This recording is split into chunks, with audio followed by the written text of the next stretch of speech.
HFCL bags purchase orders of INR 412.9 crores for supply of optical fiber cables. HFCL Limited, along with its subsidiary HTL Limited, has received purchase orders aggregating to INR 412.9 crores.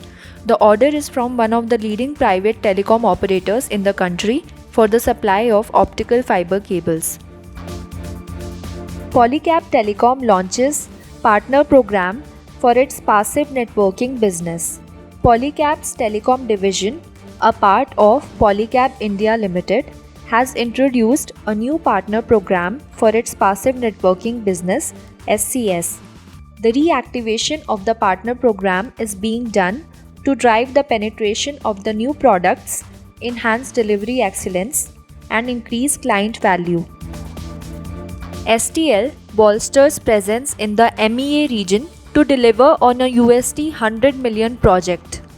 Sterlite Technologies Limited has announced key initiatives to strengthen its presence in the Middle East, Africa, MEA region by forming new partnerships, setting up a center of excellence, and expanding its team. Delhi government approves conversion of bare wires of over 2,264 kilometers into insulated cables. With the key objective of safety in mind, the Delhi government has instructed the Power Department to convert 11 kV bare electrical wires of around 2,264 kilometers into insulated wires. Delhi Chief Minister Arvind Kejriwal asserted that the presence of bare electrical wires in the national capital spoils the beauty along with posing a huge threat to life and property. Suprajit Engineering to acquire LDC unit of Kongsberg Automotive for $42 million.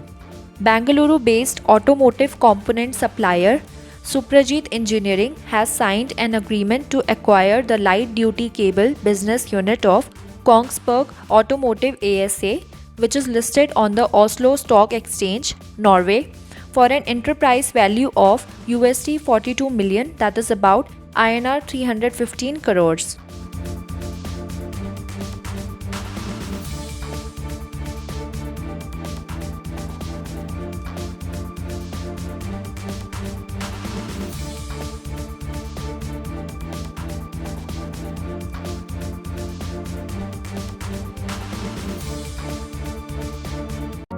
For more news and updates, please subscribe to our channel and hit the bell icon.